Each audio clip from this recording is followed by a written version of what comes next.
राजस्थान के रेगिस्तान के बारे में हमने बहुत कुछ सुना है और देखा भी है। ये रेगिस्तान इतना गर्म और शुष्क होता है कि 5 मिनट से ज़्यादा यहाँ पर कोई टिकना नहीं चाहता।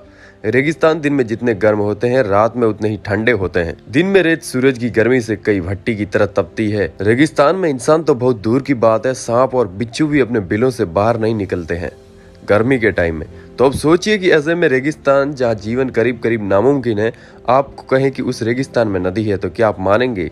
नहीं ना, लेकिन ऐसा है। चिलचिलाती धूप में राजस्थान के रेगिस्तान में एक नदी है और यह नदी खारी है। भारत की इकलौती खारी नदी है और यह समुद्र में भी नहीं मिलती है। आखिर ये लूनी नदी खारी क्यों है, इसी के बारे में आज जानेंगे। आइए शुरू करते हैं। लूनी नदी राजस्थान के अजमेर की अरावली पर्वत से बहती नदी जहाँ से शुरू होती है, उसकी कुछ ही दूरी पर इसे सागरमती या सरस्वती कहते हैं। इस नदी को बाकी नदियों से अलग बनाती है क्योंकि वो इसका पानी खारा है। लेकिन चौंकाने वाली ये बात है कि लूनी नदी का पानी शुरुआत से खारा नहीं होता। दरअसल इस नदी का पानी बालोतरा शहर पहुंचने से पहले मीठा होता है, लेकिन जैसे ही पानी बालोतरा पहुंचा, नदी का पानी खारा होने लगता है। ऐसा इसीलिए क्योंकि बालोतरा के जिन रास्तों से ये नदी गुजरती है, उन रास्तों की मिट्टी में नमक की मात्रा बहुत ज्यादा है, जिसके कारण ये नदी का पानी खारा हो जाता है। अब बात करते हैं कि ये राजस्थान की लूनी नदी खारी नदी कहाँ से होकर गुजरती है। अजमेर की अरावली पहाड़ियों से शुरू होती है, सरस्वती नाम से जानी जाती है। यह नदी दक्षिण पश्चिम से होते हुए थार रेगिस्तान में बहती है। पुष्कर घाटी से शुरू होकर मारवाड़ से होते हुए ये नदी दक्षिण पश्चिम की दिशा की ओर कई क्षेत्रों में और कच्छ में जाकर लुप्त हो जाती है। तो चलिए एक नज़र डालते हैं कि किन रास्तों पर यह बहती है।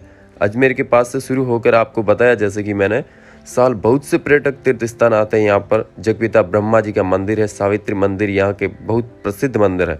वैसे तो पुष्कर बहुत ही प्रसिद्ध मंदिरों में से माना जाता है, लेकिन एक और आपको पुष्कर के बारे में बात बता देता हूँ कि जगत पिता ब्रह्मा जी का मंदिर भी यहीं पर है। यह मंदिर इकलौता मंदिर है। पुष्कर से होकर ग्रेनाइट सिटी जालोर में, जालोर की ये विश्व की सबसे बेहतरीन ग्रेनाइट पत्थर बनाने वाला स्थान है। यहाँ पर सबसे ज्यादा ग्रेनाइट निकलता है। यहाँ पर श्री मंदिर, तोपखाना और जालोर किला यहाँ का फेमस पर्यटक स्थल है।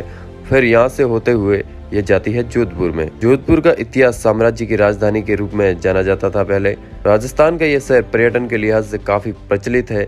यहाँ पर रेगिस्तान भी आपको देखने को मिल जाते हैं। जोधपुर से होकर ये बालोतरा आ जाती है। बालोतरा जोधपुर में ही आता है। राजस्थान का एक ही शहर है। शहर में लूनी नदी का पानी मीठे से खारा हो जाता है। ये पानी कन्वर्ट कैसे होता है?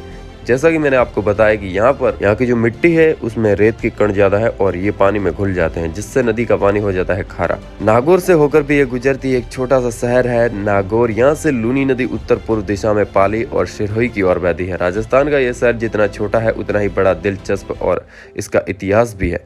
इन्हीं ऐतिहासिक इमारतों में से एक नागौर किला है। नागौर किला न सिर्फ किसान, यहाँ पर पूरे राजस्थान गौरव का प्रतीक है। इस किले के अंदर महल, फव्वारे, मंदिर और बगीचे हैं। इस किले की यह खासियत है, इसे किलों के अलग बनाती है।